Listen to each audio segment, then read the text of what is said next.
Well, honestly, it's funny because I could come up with three reasons, and the race thing is number three.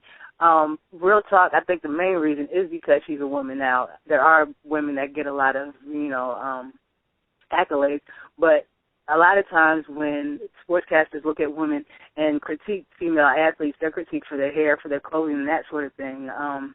I can remember several times hearing her make comments about the clothes that she had on as opposed to, her 100-plus mile serve, and that's what they have a tendency to do. You have beautiful women like Sharapova or whatever, and they, put them in Sports Illustrated, and, female athletes become sex symbols more so than athletes in the public eye.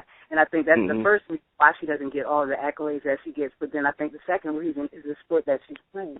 I mean, you got to look at the history of, which kind of ties in with my third reason of race.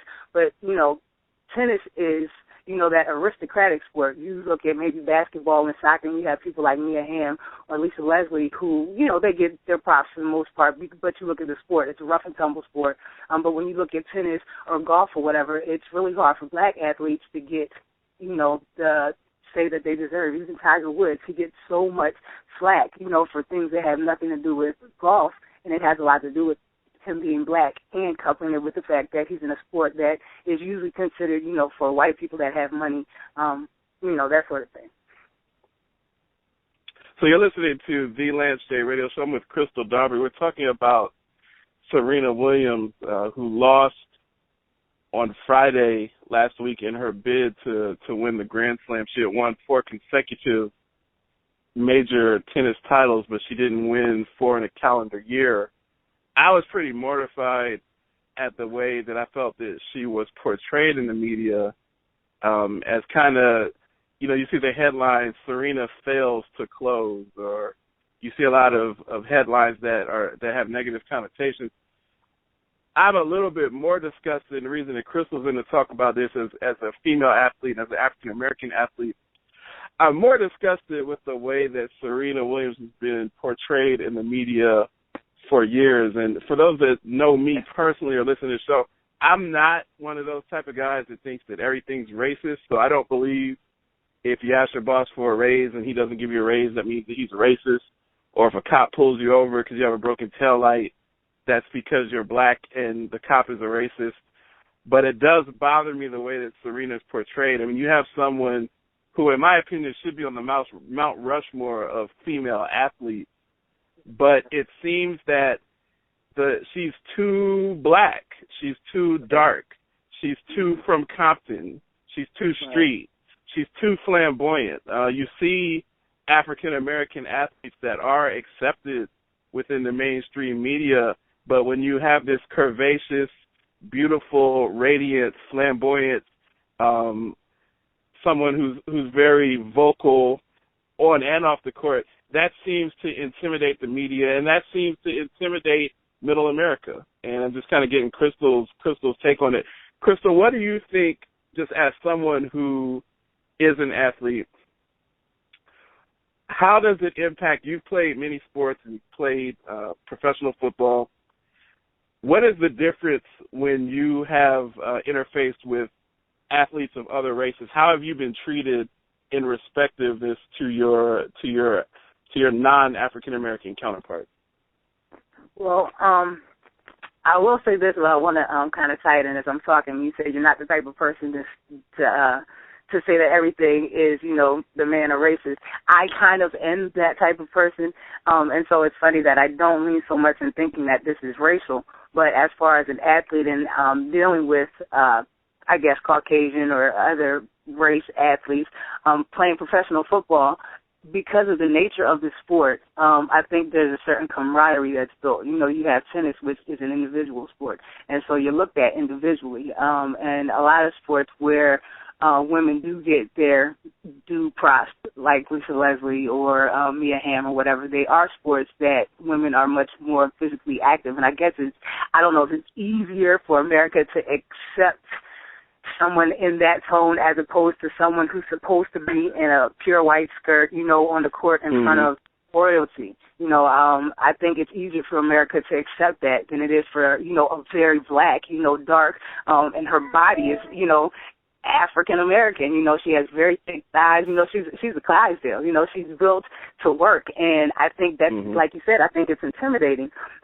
You know, like I said, the sport, it's supposed to be aristocratic, but, you know, on the male side of things, you have someone like Federer who cusses all the time, you know. All the time. He's, you know, he's horrible. But the thing is, he's considered passionate, you know. You have, what's the man's name, Nadal, who plays that deep ball where he continues to keep the point in so he can run the person down, where it's kind of similar how Serena will do. But with her, it's just aggression. You know, with him, it's this passion to win.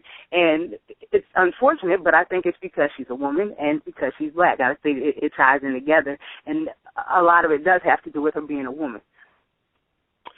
What do you think, Krystal? Because we know in America, and if you're listening to the Lance Day Radio Show, we can dance around certain topics. I don't do that. We own Advent Sports Network. It's my show. I'm not going to get canceled. I'm not going to get a letter from someone and be unable to. The only rule on this show is that no one uses any 4-letter words. We know that there's a double standard for people who are black and brown. I mean, we know that. We can dance around it and pretend that there's not, but we know that there is a double standard. Definitely.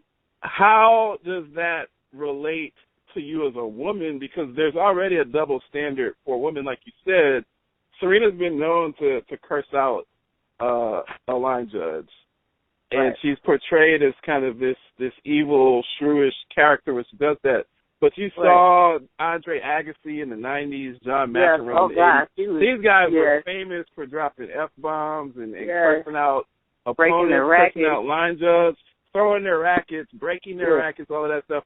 When you see Serena do the same, who's passionate about winning and in the pantheon of greatness, I mean, she's up there with Steffi Graf as you know, basically the greatest two tennis players of the modern era. How do you feel as an athlete with that double standard? I mean, you're still out there competing.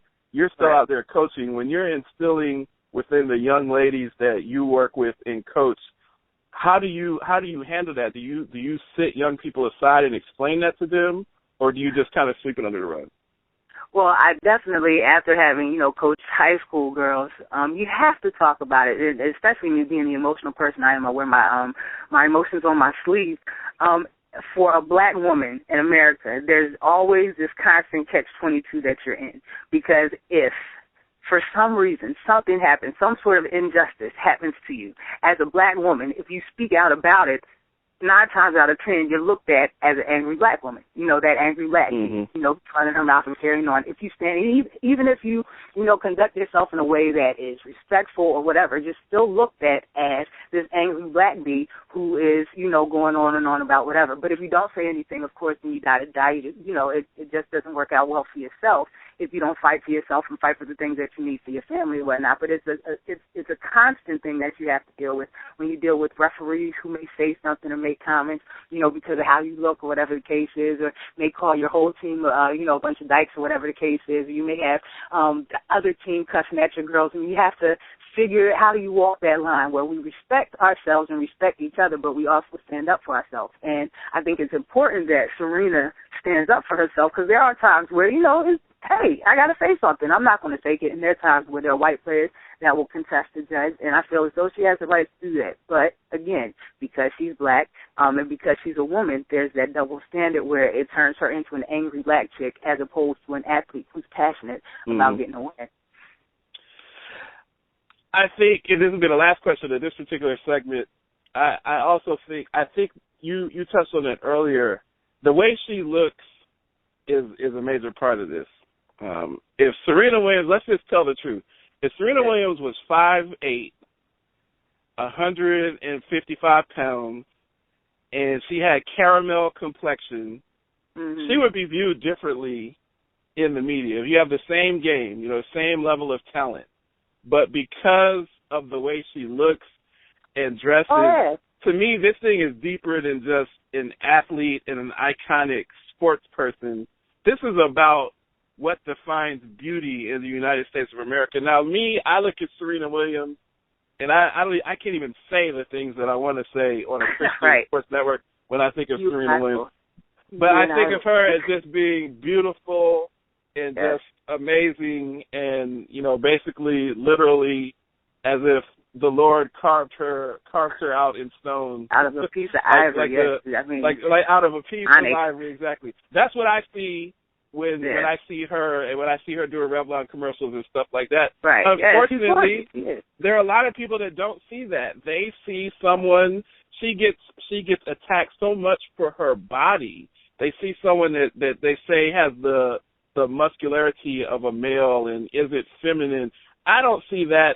But I do believe that this is all tied up, whereas the Anna Kournikovas and the Maria Sharapovas and these other players of European descent that don't win like Serena wins, they get the commercials. They get all of the pub. They get the commercials. They get the endorsements. They get millions and millions of dollars in endorsements. Their faces on the cover of magazines, where Serena does not get that love. What do you feel as we kind of wrap up? As you're out there instilling and coaching and mentoring, especially with your anti-bullying foundation that you're a part of, when you're teaching young African-American ladies the standard of beauty and to love themselves, how does all of that come together the way that you're viewed physically? Just take the sports aspect out of it. How does it come together the way that you're viewed physically when you're teaching young people and helping them to shine and feel comfortable with their bodies and the way that God made them? Oh, well, let me see. The best way I can answer that, I will say this. I definitely agree with you as far as if Serena looked differently, she would get a lot more praise. I want to say she played this Australian African-American player. Her name was Sloan or something like that.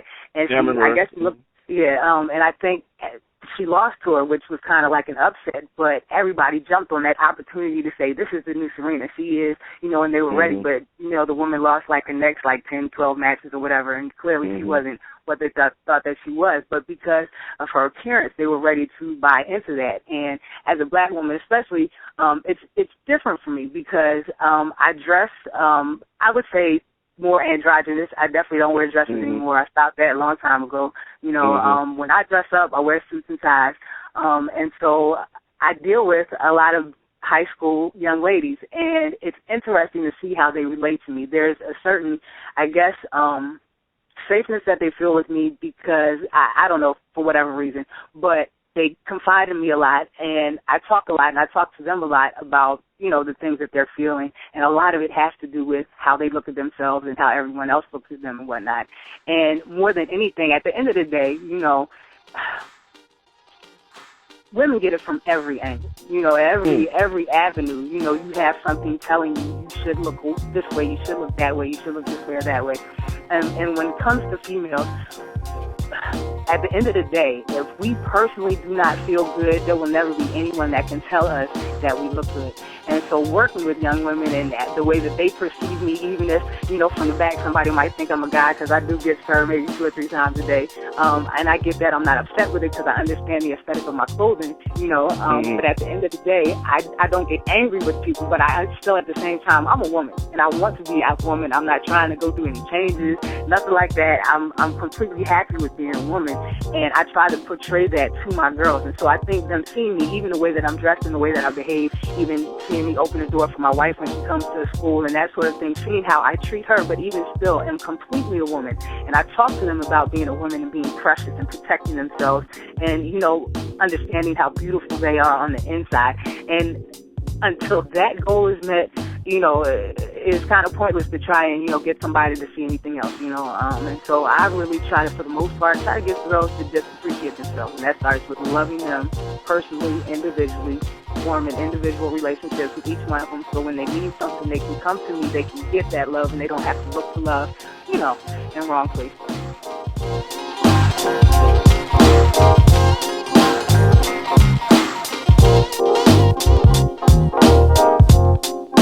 Advent Sports Network is a 503c charity.